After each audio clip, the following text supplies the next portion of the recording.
My name is Corinne Leland. I was 17 years old when my father decided my future was not mine to have. No daughter of mine needs an education, my father said. Then he ripped my college acceptance letter in half, right there at the dinner table, in front of my grandmother, my uncle, and my 14-year-old brother. That letter was everything. Penn State, a partial scholarship, 9 months of secret applications, late-night essays, and a school counselor who believed in me when no one else did. 9 years of cooking his meals, scrubbing his floors, and swallowing every dream I ever had. And he turned it into confetti on a dinner plate. I thought that was the worst moment of my life. I was wrong. Within 30 seconds, my grandmother did something that unraveled 20 years of my father's authority. And it all started with a piece of paper he didn't know existed. Before I go on, please take a moment to like and subscribe, but only if you genuinely connect with this story. Drop your location and local time in the comments. I'd love to know where you're listening from. Now, let me take you back to the fall of my senior year, the week everything changed. The house on Maple Street looked respectable from the outside. 2-story brick, white shutters, a lawn Gerald mowed every Saturday morning at exactly 7:15. Not because he enjoyed it, but because he needed the neighbors to see him doing it. Image mattered to my father. Control mattered more. Inside, every square inch operated on his terms. The thermostat stayed at 64 degrees in winter, because he said anything higher was wasteful. The television remote lived on the armrest of his recliner. His channel, his schedule. Dinner was served at 6 sharp, and God help you if the salt wasn't on his side of the table. And that table, a heavy oak dining table with carved legs and a water stain in the shape of a crescent moon near the corner where I always sat, had been in the house since before I could remember. My grandmother bought it when she first furnished the place, 22 years ago.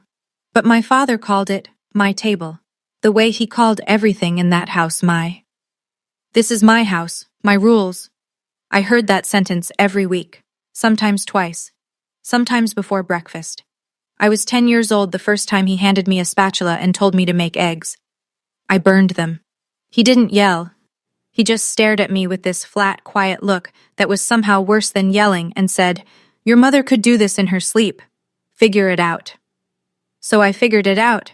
Eggs, then pancakes, then full dinners, roast chicken, mashed potatoes, green beans, the rotation he liked. I did the laundry. I scrubbed the bathroom tile on my knees. I packed my little brother Tyler's lunch every morning and walked him to the bus stop. I was not his daughter. I was his housekeeper.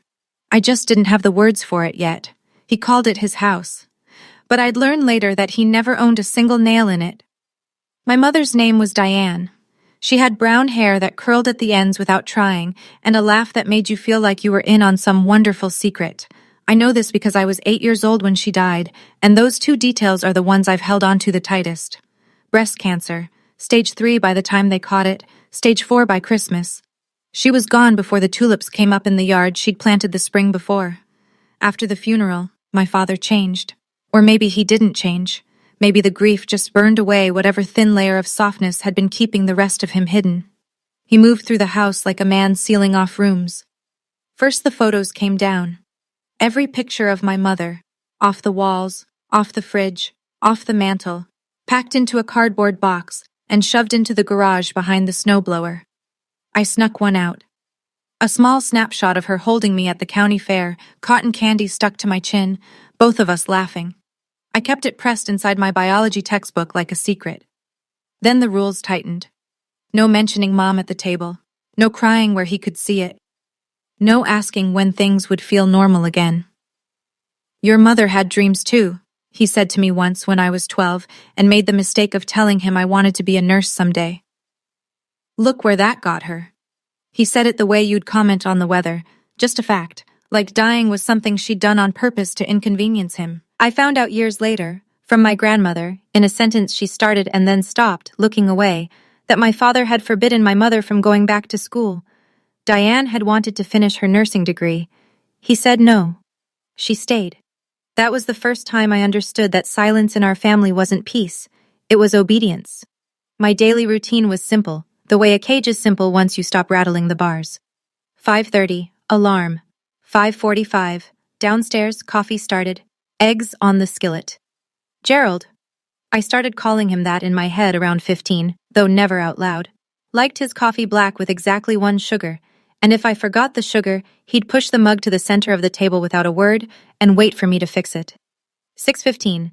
Tyler's lunch packed, his backpack by the door. 6:30. Gerald's lunch packed too, because apparently a 47-year-old man couldn't manage a sandwich. 7. Bus stop with Tyler. 7:40. School. 3 o'clock. Home. 3:15. Dishes from the morning, laundry if it was Monday or Thursday, vacuuming if it was Wednesday. 5:30. Start dinner.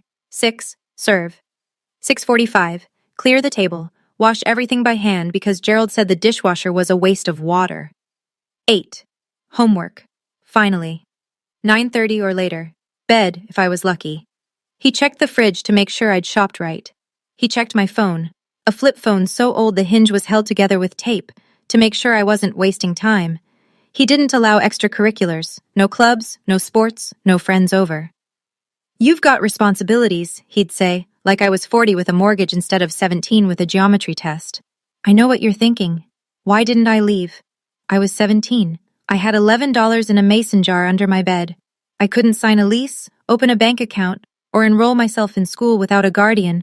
My Uncle Russell was too scared of Gerald to take me in, and if I fought back, if I made noise, Gerald had one threat that silenced everything. "Keep it up, and I'll make sure your grandmother never sees you again." She was the only person left who made me feel like a person. So I stayed quiet. I stayed useful. I stayed. But that September, something arrived in the mail that changed everything, and it almost didn't reach me. Here's something Gerald didn't know. I applied to college. Not openly, not proudly. In secret, like a crime. It started with Mrs. Margaret Horner, my school counselor, a no-nonsense woman in her mid-50s with reading glasses on a beaded chain and a file cabinet she called the vault. She'd noticed things. The way I flinched when someone raised their voice in the hallway. The way I never stayed after school, never signed up for anything. Always rushed home like I had a curfew ticking down in my blood. One afternoon in January of my junior year, she asked me to stay for a minute. She closed her door, and she said, "Corinne, what do you want to do with your life?" No one had asked me that, ever. She helped me with everything. SAT prep books she lent from her own shelf. Application fee waivers. Essay drafts written during lunch in her office, the door closed, my handwriting shaking.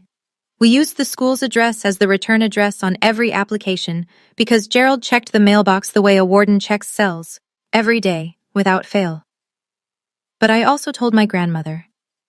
One evening, from the phone in Mrs. Horner's office, I called Eleanor and told her everything. She listened without interrupting. Then she said, "Use my address as a backup. I'll watch for the letters." It was Eleanor who got the letter first.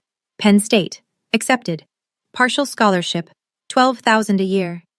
I'd need about $8,000 more for tuition and living, but it was real. It was possible. I cried in Mrs. Horner's office when Eleanor called to tell me. Quiet tears, the kind I'd trained myself to cry. No sound, no mess. "Don't worry about the money or the house," my grandmother said on the phone. "Just trust Grandma." I didn't understand the part about the house. Not yet. Eleanor said to tell Gerald at Sunday dinner. She'd be there. "Bring the letter," she said. "I'll handle the rest." What I didn't know, what made my stomach drop when I found out later, was that Gerald had already gone behind my back. He'd contacted Rosie's Diner on Route 9 and arranged a job for me starting the week after graduation. Waitressing. 30 hours a week. He'd even signed my name on the application himself. He wasn't just keeping me from college. He was building a wall around my entire future brick by brick while I was still inside it. Sunday, 6 o'clock. I set the table the way I always did, Gerald's plate at the head, his water glass on the right, his napkin folded into a rectangle because he said triangles looked sloppy. Tyler's place to his left, Uncle Russell's across from Tyler, my grandmother's chair at the other end, nearest the kitchen, where she always sat, close to the door, I realize now, like someone who always kept an exit in sight. I'd cooked the usual rotation, roast chicken, mashed potatoes, green beans with garlic. Gerald's menu, Gerald's schedule, Gerald's rules. The smell of rosemary filled the kitchen, and I remember thinking how strange it was that something could smell like home and feel like a trap at the same time. Eleanor arrived at 5:45. She wore her camel cashmere coat, the one good thing she owned, the one she wore to every family dinner like it was armor. She kissed my forehead at the door, squeezed my hand once, and set her leather handbag, structured, dark brown, worn soft at the handles, on the floor beside her chair. I didn't notice how carefully she placed it. I didn't notice that it was heavier than usual. Gerald was in a good mood. That should have been my first warning. He came downstairs whistling, clapped Tyler on the shoulder, even said, "Smells good," as he sat down. A compliment so rare I almost dropped the serving spoon. I knew why he was cheerful. He thought next week I'd be filling ketchup bottles at Rosie's. His plan was working. My plan was under my seat cushion in a sealed envelope. I waited until everyone had their plates, until Gerald took his first bite and nodded, the way he did when the food met his standards, until the table was quiet. Then I pulled out the envelope. "Dad," I said. My voice was steady, but my hands weren't. "I got accepted to Penn State, with a scholarship." I held the envelope out to him like an offering, like a child showing a drawing to a parent and praying they'll put it on the fridge. Gerald set down his fork. He looked at the envelope the way you'd look at something dead on the side of the road, with a kind of distant, vaguely offended curiosity. He took it, pulled the letter out, read it slowly, his eyes tracking left to right, his jaw tightening with each line. Then his face went red. Not angry red, darker. The red of something that had been pressurized too long. He tore the letter in half. The sound, that clean, sharp rip, cut through the kitchen louder than any shout. He tore it again, 4 pieces. Then he dropped them onto his plate, right next to the chicken bones and the smear of mashed potatoes. "No daughter of mine needs an education," he said. Not yelling. Worse. Level. Absolute. Like he was reading a rule off a wall. "You're staying right here." He looked around the table. At Tyler, who stared at his plate. At Russell, who suddenly found his green beans fascinating. At Eleanor, who hadn't moved. "Nobody encourages this nonsense," Gerald said. "She's got a job at Rosie's starting next month. That's the end of it." I looked down at the pieces of my letter. 9 months of work, the late nights in Mrs. Horner's office, the essay I'd rewritten 11 times, the SAT I studied for using a prep book with someone else's notes in the margins. All of it sitting on a dinner plate soaking in gravy. Then Gerald leaned back in his chair and said the thing I will never forget. "Your mother had the same stupid ideas. Wanted to go back to school, be a nurse." He picked up his fork again. "And where is she now?" The table went silent. Even the clock on the wall seemed to hold its breath. He turned my mother's death into a weapon. Again. I wanted to cry, but I knew. The way you know fire is hot, the way you know ice is cold. That crying in front of Gerald meant losing. So I swallowed it. I sat there with my hands flat on my lap, and I swallowed it whole. Gerald wasn't done. He turned to my grandmother. She was sitting perfectly still at the end of the table, her hands resting on either side of her plate, her face unreadable. "This is your doing, isn't it?" he said, pointing his fork at her. "Filling her head with ideas. You've always coddled her, just like you coddled Diane." He said my mother's name like it tasted sour. "And look how that turned out." Eleanor said nothing. "Clear the table, Corinne," Gerald said without looking at me. "Now, this conversation is over." I stood up. Reflex. 9 years of muscle memory carrying me toward the sink before my brain could catch up. My hands were already reaching for his plate when I heard my grandmother's voice. "Sit down, Corinne." Quiet, not loud. But something in it stopped me cold. A firmness I'd never heard from her before, like a door locking from the inside. Gerald's eyes snapped to Eleanor. "Ma, stay out of this. This is my house, my daughter, my decision." Uncle Russell shifted in his seat. "Gerald, maybe we should talk about this." "You don't get a vote either," Gerald cut in without breaking eye contact with Eleanor. Then he turned back to me. "And while we're at it, I called Penn State on Thursday. Tried to withdraw your application myself. Told them I was your father, your guardian." His lip curled. "They said they needed your signature, some policy nonsense." He leaned forward. "So, you're going to sign that withdrawal form tonight, right here at this table, in front of everyone." That was his real plan, not just the letter. He wanted me to kill my own future with my own hand, witnessed by my own family. A public execution of the only dream I had left. My grandmother sat still for exactly 30 seconds.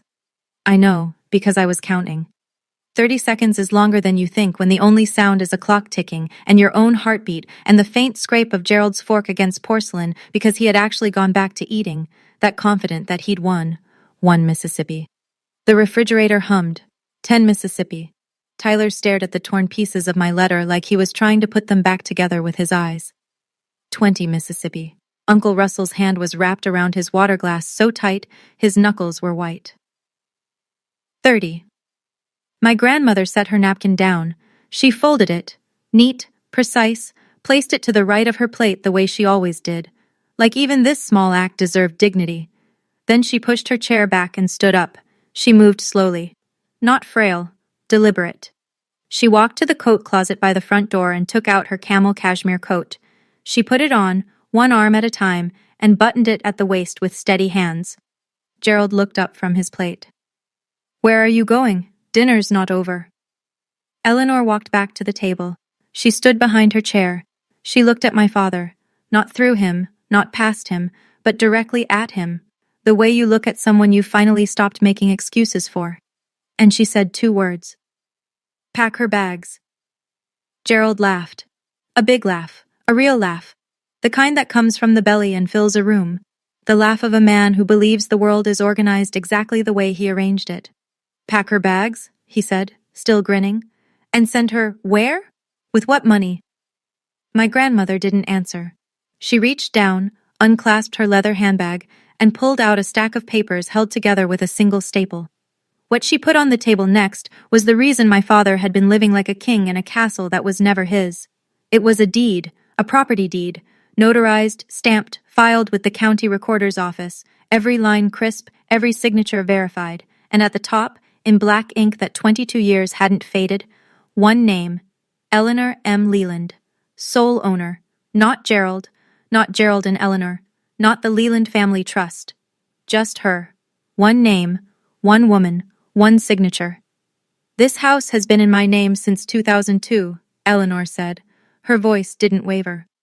"I bought it with your father's life insurance money and my savings after he passed. I let you live here rent-free because you were grieving and you had 2 children who needed a roof." She paused. "But I never, not once, signed this house over to you, Gerald. There is no transfer. There is no agreement. The deed is mine. It has always been mine." Gerald's smile collapsed. Not all at once. It went in stages, like a building losing floors. First the corners of his mouth, then the light in his eyes, then his entire posture, sinking an inch in the chair he'd been sitting in like a throne. He looked at the deed. He looked at Eleanor. Then he forced out a laugh, smaller this time, thinner, the laugh of a man looking for the punchline. "So what?" he said. "You're going to kick me out? Your own son?" "I'm giving you a choice," Eleanor said. "Corinne goes to Penn State this fall, with my financial support. You let her go, you support her, and you keep living here." She tilted her chin slightly. "Or you fight this, and I call my attorney tonight." Uncle Russell leaned forward and picked up the deed, reading it. His eyebrows climbed his forehead. He set it down without a word, but the look he gave Gerald was one I'd never seen from him before, something between shock and a quiet, long overdue recognition. Tyler's mouth was open. He was looking at me, then at Eleanor, then back at me, like he was watching the world rearrange itself. And me? I sat there staring at that piece of paper, and one thought repeated itself over and over. 20 years. He told us this was his house. He made every rule, controlled every corner, decided who ate, who spoke, who mattered. All of it built on a lie he never bothered to verify. Gerald's face cycled through something I'd never seen before. Confusion, then fury, then a hard, brittle composure. Like a man patching a cracked wall with his bare hands, he pushed the deed to the side of the table. "You think a piece of paper scares me?" he said. "I've been maintaining this house for 20 years. 20. I paid the electric, the water, the gas. I fixed the roof when it leaked. I replaced the furnace in 2019. He jabbed his finger against the table. "I put my sweat into these walls. You think any court would just hand it to you?" He was reaching. I could see it. He was building a case the way he built everything, loud and fast, hoping no one would check the foundation. Eleanor didn't respond. She stood there in her cashmere coat, hands clasped in front of her, and let him talk. And even if the house is yours, Ma. Gerald spread his hands wide like he was being reasonable, like this was all just a misunderstanding between adults. I'll fight it. I'll get a lawyer. You really want to drag your own family to court? That was his card. Guilt. The same tool he'd used on me for 9 years, on my mother before that, probably on Eleanor before that. The threat wasn't legal, it was emotional. You'll be the one who broke this family. Then he turned to me. His voice dropped, low, almost gentle, the way a trap sounds when it's being set. Tell your grandmother to stop this circus, Corinne. You know this is your home. You want to destroy this family over a school? He wanted me to choose, family or future, loyalty or freedom. The same impossible choice he'd been forcing on every woman in his life for as long as I could remember. My grandmother didn't argue. She didn't raise her voice. She reached into her handbag again. It was a flip phone. Old, silver, small, almost identical to the one Gerald had given me, the one he tracked and monitored. But Eleanor's was hers, paid for with her own money, listed under her own name. She pressed one button. Speed dial. The kitchen was so quiet I could hear the tinny ringing through the speaker. 1 ring, 2 rings, then a click. Hello, David? It's Eleanor Leland. Her voice was conversational, almost pleasant, like she was confirming a lunch reservation. I need you to begin the process we discussed. Yes. The 30-day notice. A pause. Yes. Tonight. Another pause. Thank you, David. I appreciate it. 40 seconds. She closed the phone and slipped it back into her handbag. Gerald stared at her. The laugh was gone. The bluster was gone. What was left was something raw. The look of a man hearing a sound he can't identify in the dark. You're bluffing, he said, but his voice cracked on the second word. Gerald, Eleanor said, and for the first time, I heard something almost like sadness in her tone. Not for herself, but for him, for the version of her son she'd spent 20 years hoping would show up. I have never bluffed a day in my life. You have 30 days, or you let Corinne go to college. She picked up her handbag. Choose. Let me explain something. David Mercer was Eleanor's real estate attorney. She hadn't called him on impulse. She'd consulted him 2 weeks earlier, right after Gerald had ripped up the first piece of mail from Penn State, an orientation packet, right in front of me at breakfast without a second thought. That was when Eleanor began preparing the paperwork. The eviction documents were already drafted. She was just waiting for Gerald to cross the last line. He crossed it with confetti on a dinner plate. Eleanor walked to the front door, then stopped. She turned back. Not to Gerald, but to me. Pack a bag, honey. You're coming home with me tonight. I stood up. Not fast, not dramatic. Just up. The way you stand when you've decided something and your body finally agrees. Sit down, Gerald said. His chair scraped back. He was on his feet now, too, one hand flat on the table, the other pointing at me. You're not going anywhere. I looked at my father. Not at his hand, not at the floor, at him. And for the first time in 9 years, I didn't drop my eyes. I've been sitting down for 9 years, Dad. I'm done. His mouth opened, but nothing came out. I genuinely think, it was the first time anyone in that house had said no to him and meant it. I walked upstairs. My room was small, the smallest bedroom, the one with the window that didn't lock properly, and the ceiling stain shaped like a boot. My backpack, a faded JanSport I'd had since freshman year, was already half-packed. Mrs. Horner had told me months ago to keep a go-bag ready. Just in case, she'd said. At the time, I thought she was being dramatic. She wasn't. I grabbed it. Clothes, toothbrush, the SAT prep book, my journal.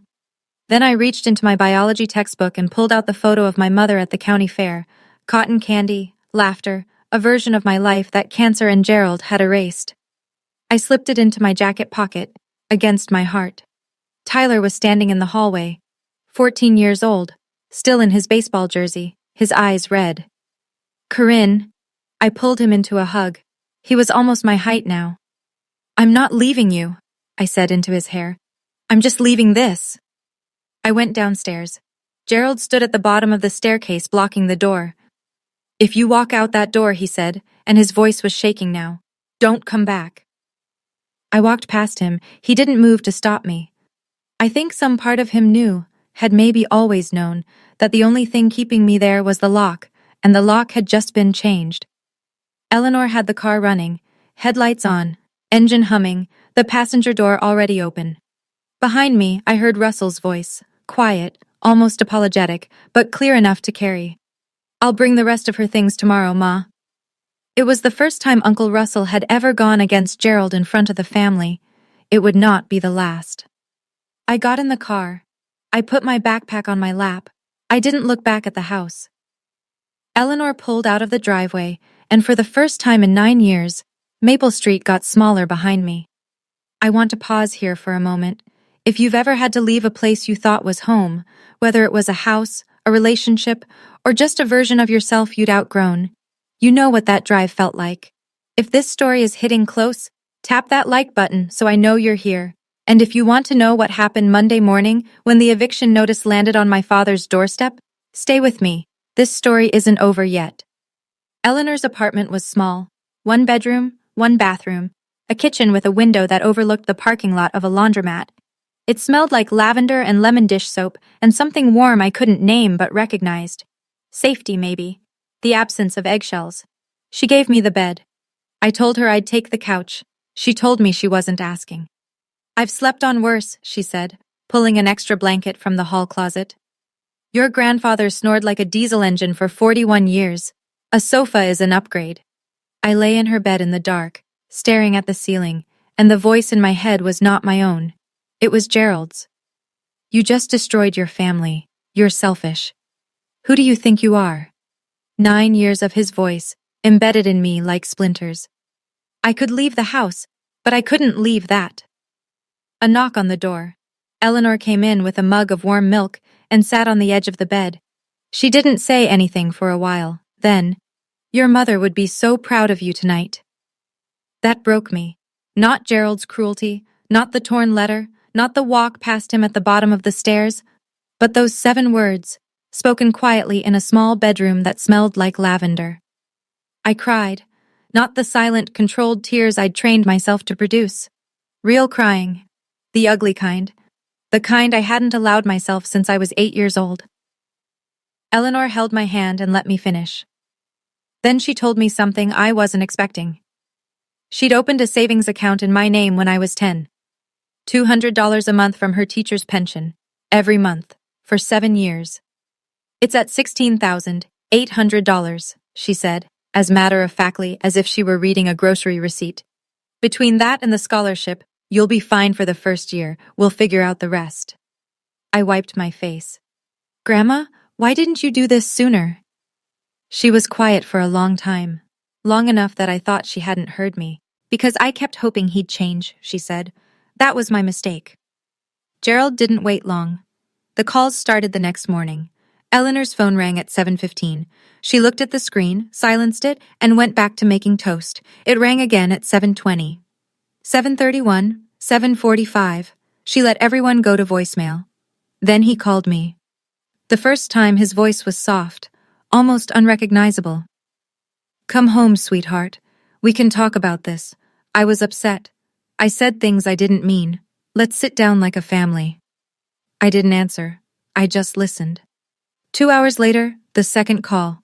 The sweetness was gone. "You're making a fool of yourself, Corinne. The whole town is going to know about this. You want people talking? You want that on you?" The third call came at 9:40 that night. His voice was cold and flat, the Gerald I knew best. "If you don't come back by Friday, I'm cutting you off completely. No phone, no insurance, nothing. You'll have nothing." He called Uncle Russell next. Russell told me later, quietly, almost ashamed, that Gerald said, "You help them, you're dead to me. I mean it." On Tuesday, Gerald showed up at my school. He walked into the front office and demanded to see me. The receptionist, a woman named Linda who'd worked there 20 years and did not care for men who raised their voices in her lobby, told him he needed an appointment. He didn't have one. Mrs. Horner was alerted. She pulled me out of third-period history and walked me to her office through the back hallway. "He's in the building," she said, her hand on my shoulder. "You're safe. He can't get past Linda." That evening, Gerald posted on Facebook. I saw it because 3 classmates sent me screenshots within an hour. My daughter ran away because her grandmother is manipulating her. She's a confused teenager being used by a bitter old woman. Please pray for our family. 47 likes. 12 comments saying they'd pray. 6 saying, stay strong, Gerald. He was rewriting the story with himself as the victim. And in a small town where everybody knew everybody, that story traveled fast. Small towns are beautiful until you need one to mind its own business. Within 3 days, the version of events circulating through our zip code bore almost no resemblance to reality. Eleanor was the villain, a controlling grandmother overstepping boundaries, turning a teenage girl against her loving, hardworking father. Gerald was the victim, a widower, a single dad, a man who'd sacrificed everything and was being punished for it. A neighbor named Doris, the kind of woman who attended every funeral in town whether she knew the deceased or not, called Eleanor on Wednesday. "How could you do this to Gerald?" she said. "He lost his wife. Now you're taking his daughter? That poor man." Eleanor, to her credit, didn't hang up. She said, "I appreciate your concern, Doris. This is a family matter," and ended the call politely enough that Doris couldn't repeat anything damaging. At school, it was worse. Kids I barely knew stopped me in the hallway. "Is it true your grandma kicked your dad out? I heard you ran away. Are you okay?" One girl from my English class said, loud enough for everyone to hear, "My mom says your dad is heartbroken." I smiled. I nodded. I kept walking. But each comment was a small cut, and by Thursday afternoon, I had enough cuts to bleed. Gerald knew exactly what he was doing. He texted me screenshots of the Facebook comments, the sympathy, the prayers, the outrage on his behalf. Then one line, "See? Everyone knows what you're doing is wrong." And for one terrible moment, sitting in Mrs. Horner's office with the door closed and my backpack at my feet, I believed him. Maybe I should just go back, I thought. Maybe he's right. Maybe this isn't worth tearing everything apart. And then, Monday morning, something arrived at my father's door. The process server was a man named Phil who drove a gray Honda Civic and had the emotional range of a filing cabinet. He knocked at 8:15 in the morning. Gerald opened the door in his work boots and undershirt, a mug of coffee in his hand, coffee he'd made himself for the first time in over a week, badly, according to Tyler. Phil handed him the envelope. Gerald signed. Phil left. Inside, a 30-day notice to quit, issued pursuant to 68 Pennsylvania Consolidated Statutes Section 250.501. Property address, 114 Maple Street. Owner, Eleanor M. Leland. Occupant, Gerald R. Leland. The notice informed Gerald that he had 30 days to vacate the premises or face a formal eviction action filed with the Magisterial District Court. It was real. It was legal. It was happening. Gerald called Eleanor immediately. I know because I was sitting at her kitchen table eating cereal when her phone rang and she put it on speaker. "You can't do this to your own son!" His voice came through distorted, the way sound warps when someone is screaming into a small microphone. "I gave you a choice, Gerald," Eleanor said. She was holding her coffee with both hands, looking out the window at the laundromat parking lot. "You made yours." She hung up. Gerald went looking for a lawyer. In a town our size, the options were limited. The first attorney he called, a woman named Janet Polk, declined. Conflict of interest. She'd already consulted with Eleanor on a separate matter years ago. The second lawyer, a man 2 towns over, agreed to review the case. After looking at the deed, the tax records, and the complete absence of any lease or written agreement, he told Gerald the truth. If the deed's in her name and there's no lease, you're a month-to-month tenant at best. She has every right to do this. That same evening, Tyler called me from his friend's phone. His voice was small and careful, the way you talk when someone is sleeping in the next room. "Dad hasn't cooked once since you left," he whispered. "He doesn't know where the plates are." That night, Eleanor and I sat on her sofa with mugs of chamomile tea, and she told me the truth. The whole truth. The version she'd been carrying for decades. "Your grandfather," she began, and stopped. She took a sip, started again. "Harold was a good provider. People liked him, but behind our front door, he was a different man. He decided what I wore, where I went, who I could talk to. I wanted to teach. I had the degree, I had the certification, but he said a wife's place was in the home." She looked at her hands. "I lost 15 years waiting for him to change his mind." She didn't teach until Harold died. She was 51 years old on her first day as an elementary school teacher. 51. When I saw Gerald doing the same thing to Diane, I thought I was watching a rerun of my own life. Eleanor set her mug down. I told your mother to leave. She said, I can't. He'll take the kids. Eleanor's voice thinned. She was right, probably. And then she got sick, and it didn't matter anymore. The house. She explained it plainly. After Harold died, his life insurance paid out. Not a fortune, but enough. Eleanor combined it with her teaching savings and bought the house on Maple Street outright in 2002. Gerald had just lost Diane. Tyler was 5, I was 8. He needed stability, and she gave it to him, rent-free, no questions asked. But she never transferred the deed. I told myself it was because the paperwork was complicated, she said. That was a lie. The truth is, I knew. I knew who Gerald was becoming, and I kept that deed because somewhere in the back of my mind, I believed that one day I might need it. She was right. It just took 20 years. She reached under the sofa cushion and pulled out a manila folder. Property tax records, every year, all 22 of them. Her name on every receipt. A printout of an email from David Mercer confirming the title was clear. Then she said something that made the room go very still. There's one more thing. Your mother left you a letter. I asked about the letter. Eleanor shook her head. Not yet, sweetheart. When you're ready. I wanted to argue, but something in her face told me she'd been guarding that letter for 9 years, and she wasn't going to hand it over at 11 o'clock on a Tuesday. She'd know the right moment. She always did. So instead, we prepared. David Mercer's office was above a hardware store on Main Street. He was a calm, gray-haired man in his 60s who spoke in complete sentences and kept a framed photo of his golden retriever on his desk. Not the kind of lawyer you see on television, the kind you actually need. He walked us through everything. The deed was unambiguous. Eleanor was the sole legal owner. Gerald had no lease, no rental agreement, no written promise of any kind. Under Pennsylvania law, he was what's called a tenant at will, someone occupying property with the owner's permission, which the owner could revoke with proper notice. The 30-day notice has been served, David said. If he doesn't vacate, we file for eviction with the Magisterial District Court. A hearing will be scheduled within 10 days of filing. He looked at me. How old are you, Corinne? 17. I turn 18 in July. He nodded. Your grandmother can serve as your financial sponsor for Penn State. Once you're 18, your options expand further. Mrs. Horner, meanwhile, had been working the other side. She contacted Penn State's admissions office to confirm my acceptance was still active. Gerald hadn't managed to withdraw it because they required my signature, which he didn't have. The financial aid office walked us through the numbers. Eleanor's savings plus the scholarship covered year 1, with room to apply for additional aid. Mrs. Horner helped me file a FAFSA with a dependency override, supported by a letter she wrote herself documenting my home situation.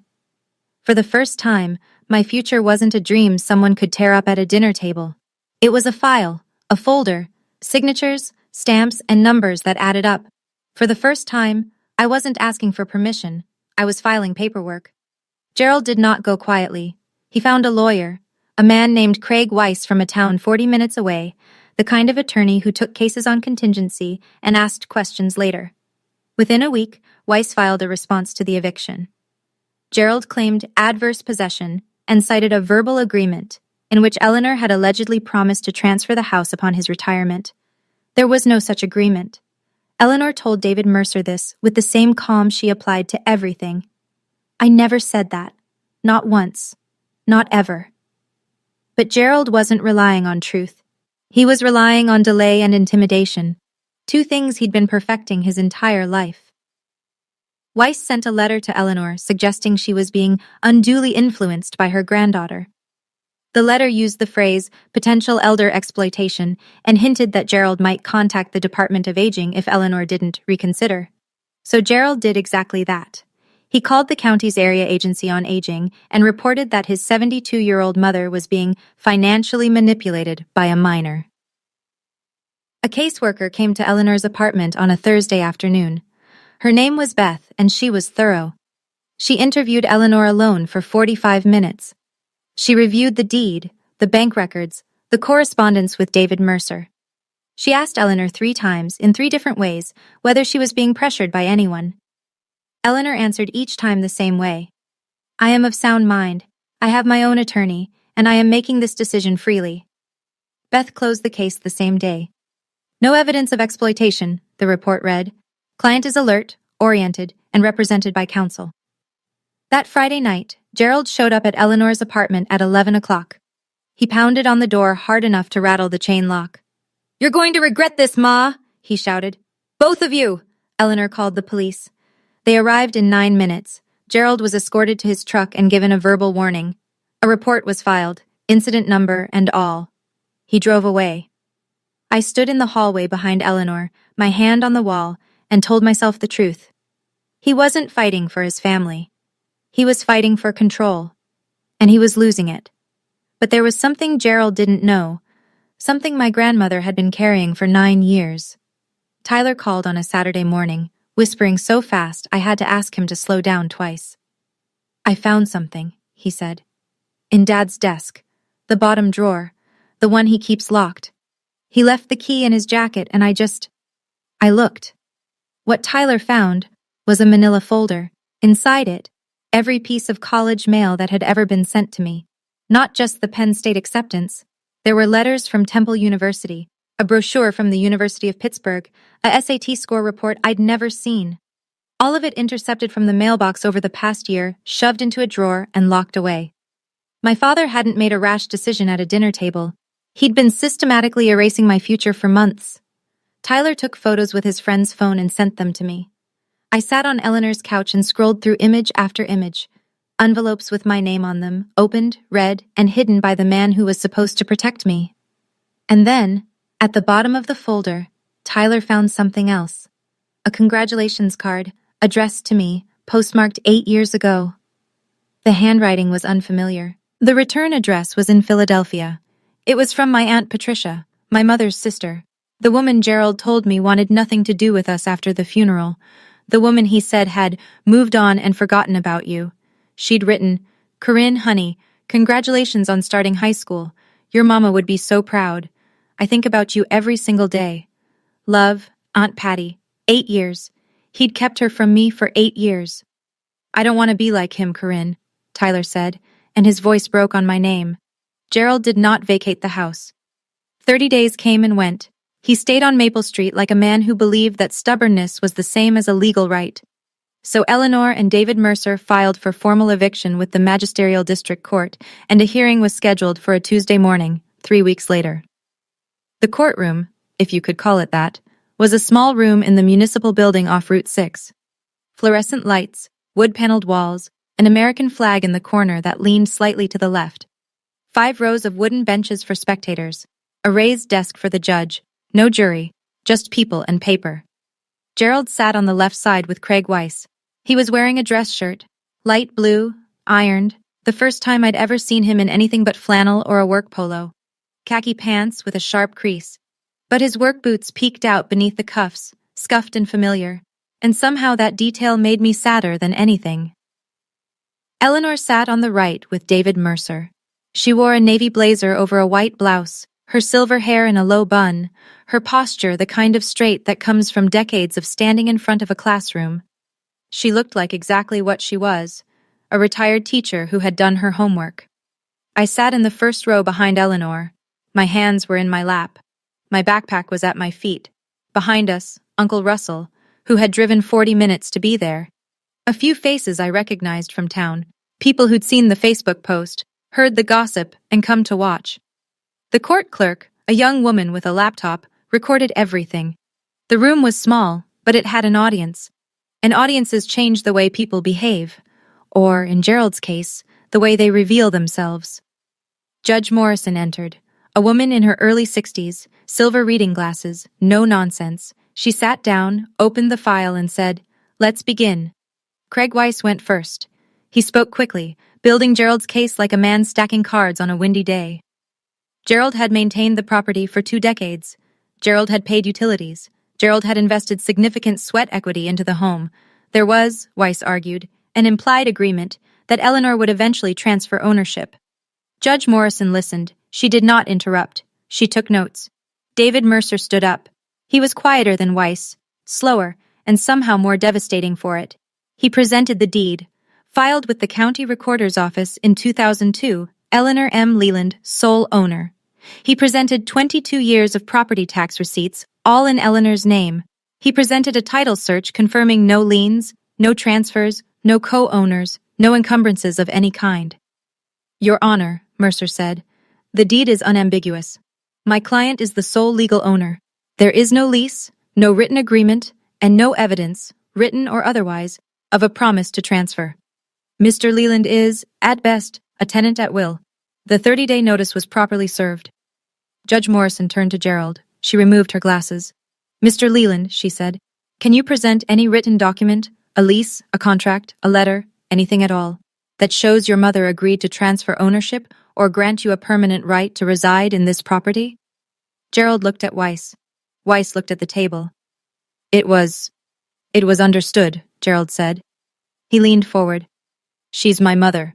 Mothers don't need a contract with their sons. Judge Morrison put her glasses back on. Mr. Leland, this court deals in documents, not assumptions. She reviewed the file for another 60 seconds. Then she ruled. Eleanor had the legal right to evict. Gerald was ordered to vacate within 15 days, reduced from 30 because, as Judge Morrison noted, Gerald had already been given the original 30-day notice and had chosen to ignore it. Gerald shot to his feet. His chair scraped back against the tile floor loud enough to make the clerk flinch. This is insane, he shouted. She's doing this because of a girl who wants to go to school? The room went silent. Every person on those wooden benches heard it. Russell closed his eyes. The court clerk's fingers hovered over her keyboard. Judge Morrison stared at Gerald over her glasses for a full 3 seconds before saying, Sit down, Mr. Leland. He sat. But the words were already out. And every person in that room understood exactly what kind of man was saying them. Did you hear what my father just said? In a courtroom, in front of a judge, in front of witnesses. Because of a girl who wants to go to school. A girl. Wanting to learn. That was the emergency. If that sentence hit you the way it hit me, drop a comment below. I read every single one. And if you're in the middle of your own fight right now, you're not alone. Subscribe and come with me to the end. The next part is the part I'll never forget. The courthouse parking lot was half empty and too bright. One of those crisp fall mornings where the sun hits the asphalt at an angle that makes everything look overexposed, like a photograph with the contrast turned up too high. Gerald stood next to his truck, a rusted F-150 with a cracked taillight and a faded bumper sticker that read, Support Local Plumbers. He had his keys in his hand, but he wasn't moving. He was looking at Eleanor and me as we came down the steps, David Mercer holding the door behind us. You took everything from me, Gerald said. His voice was different, not loud, not mean, just hollow. A man standing in the rubble of something he'd built, not understanding that the foundation had never been his. Eleanor stopped on the bottom step. She looked at her son, her only son, and I saw something move across her face that I'd never seen before. Not anger, not satisfaction. Something heavier. The weight of a woman who knew she was right and wished she didn't have to be. I didn't take anything, Gerald, she said. I just stopped giving. Russell walked up beside Gerald and put a hand on his shoulder. Gerald flinched but didn't pull away. You can stay with me, Russell said, as long as you need. But you need to let Corinne go. Gerald didn't answer. He opened his truck door, got in, and drove off. No goodbye, no last word. Just the engine and the gravel and the shrinking red of his taillights. I watched him go. I waited to feel something triumphant, some rush of justice, some cinematic swell. It didn't come. What came instead was quieter. Not joy, not sadness, just space. A vast unfamiliar openness where his voice used to be. On the drive home, my phone buzzed, a number I didn't recognize. Corinne? It's your Aunt Patty. Tyler found my card and called me. I've been trying to reach you for 8 years. I called her back from Eleanor's kitchen, sitting on the counter with my feet dangling, the phone pressed so hard against my ear I could feel my pulse in my cheekbone. Patricia's voice was warm and cracked at the edges, like a mug you loved too much to throw away. She told me everything. She'd sent letters, birthday cards, Christmas packages, every year, for 8 years. Gerald told her, once, on the phone, In a tone she said she'd never forget, that Corinne and Tyler don't want to hear from you, and that she should respect the family's wishes. Then he blocked her number. She told me she'd contacted a lawyer once about visitation rights, but since she wasn't a legal guardian and Gerald wasn't technically denying access, just intercepting, there wasn't much she could do without proof. I never stopped thinking about you, she said. Not one day. Patricia lived in Philadelphia. She was a registered nurse at a hospital downtown. A nurse, the same career my mother had wanted and Gerald had crushed before it started. The coincidence sat in my chest like a stone. Your mom talked about you constantly, Patricia said. She wanted you to have everything she couldn't. She used to say, Corinne's going to be the one who makes it out. I was crying again, freely this time. No swallowing, no hiding, no watching the door. Come visit before school starts, Patricia said. Philly's only 3 hours from Penn State. You'll have family close. Family. The word felt different now, not a chain, but a net. The night before I left for Penn State orientation, Eleanor sat me down on the edge of her bed. She was holding a small wooden box, cedar, no bigger than a shoebox, with a brass clasp that had gone green with time. I was waiting for the right moment, she said. I think this is it. She opened the box and handed me an envelope. It was cream-colored, soft at the edges from years of being held and put back, held and put back. My mother's handwriting on the front. Round letters, careful, the kind of penmanship that belongs to someone who was taught by nuns. For Corinne, when she's ready to fly. She wrote it during treatment, Eleanor said. She knew she might not. She stopped, pressed her lips together. She gave it to me and said, give it to her when she needs it most. I've been carrying it for 9 years. I opened the envelope with hands that would not stay still. The letter was 2 pages long, written on lined notebook paper, the ink slightly smudged in places, tear stains I realized later, some hers and now some mine. She didn't write about Gerald. She didn't write about cancer. She didn't write about regret, or at least not in the way I expected. She wrote about me.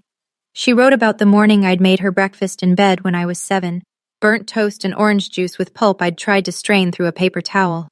She wrote about the time I'd memorized every constellation on a placemat from a diner and recited them to her in the backyard. She wrote about the way I laughed, which she said sounded like bells being shaken loose. And near the end, in handwriting that had grown unsteady, she wrote the line I carry with me everywhere. Don't let anyone tell you what you're worth, especially not the people who are supposed to love you. I read the letter 3 times, the first time through tears, the second time through something deeper, the third time because I wanted to hear her voice, and this was the closest I would ever get. Eleanor was crying too. Quietly, the way the women in my family had always cried, like sound was something we'd been taught to ration. She asked me to wait until you were ready to fly, Eleanor said. I think you're ready.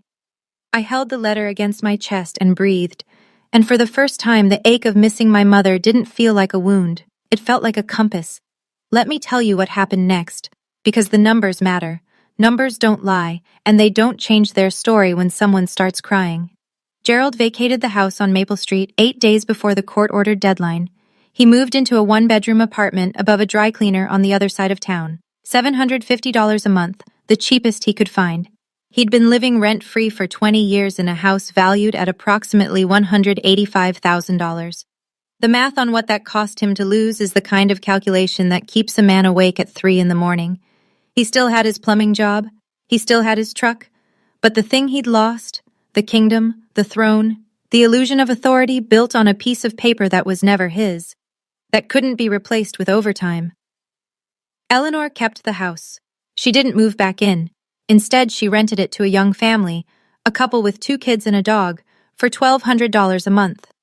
That income went directly into a second account earmarked for my education, tuition for year 2 and beyond. Tyler stayed with Uncle Russell during the school year. It wasn't ideal, but Russell was steady, and he'd finally stopped being afraid of his brother. Tyler started seeing a counselor at school, not because anyone forced him, but because he asked. The town gossip machine, which had once churned in Gerald's favor, slowly reversed. People found out the truth in pieces, the deed, the eviction, the intercepted mail, the Facebook performance. Nobody apologized to Eleanor. Small towns don't do that. But the invitations to Gerald's side of the narrative quietly stopped, and Doris the neighbor was seen bringing Eleanor a casserole on a Thursday afternoon without explanation. He didn't lose his daughter because I left. He lost his daughter the night he ripped up that letter. 2 months into my first semester, my phone rang at 8:15 on a Wednesday evening. I was in my dorm room, textbooks spread across my bed, a half-eaten bag of pretzels on the nightstand. The number was Gerald's. I almost didn't answer, but something in me, not forgiveness, not obligation, something I still don't have a word for, made me pick up. "I saw your name on the dean's list," he said. His voice was quieter than I'd ever heard it, smaller, like it was coming from a room that had gotten too big for one person. "I looked it up online. Your mother, she would have liked that." I closed my eyes. It was the first time he had mentioned my mother without using her as a weapon, and I didn't know what to do with that.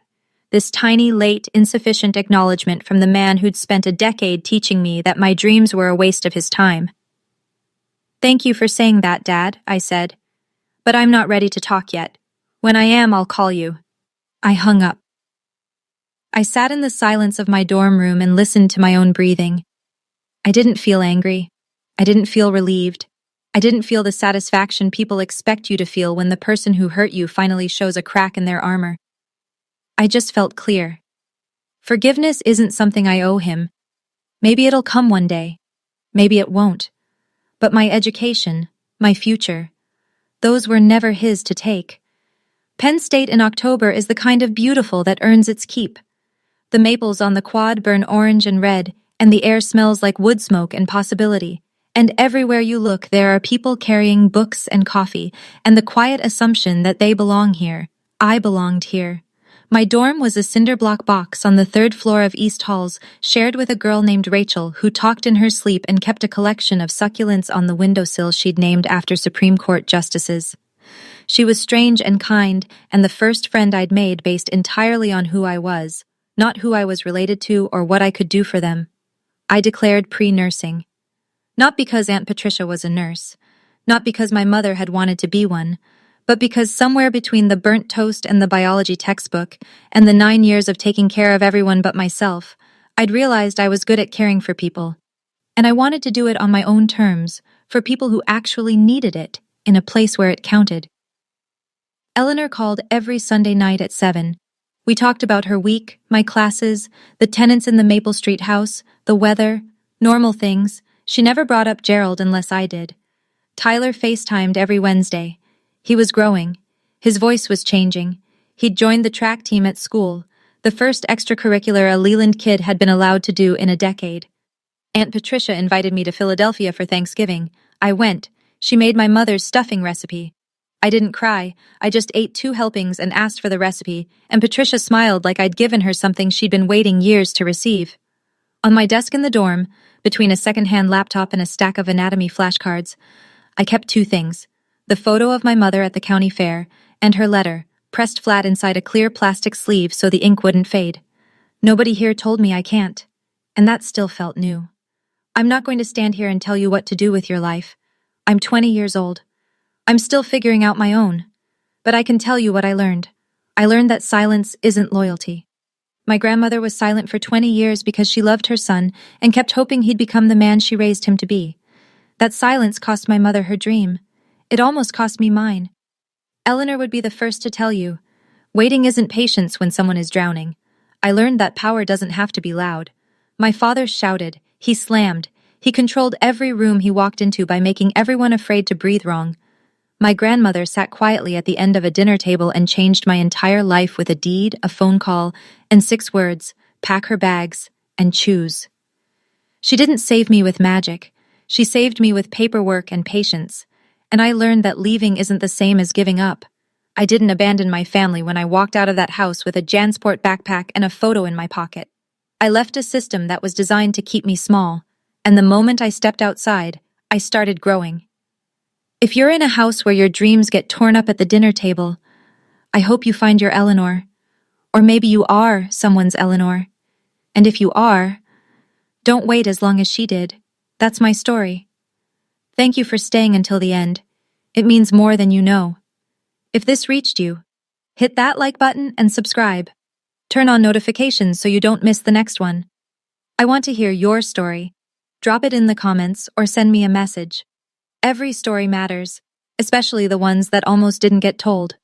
And if you want to hear another one, check the link in the description. There's a story there that's been waiting for you.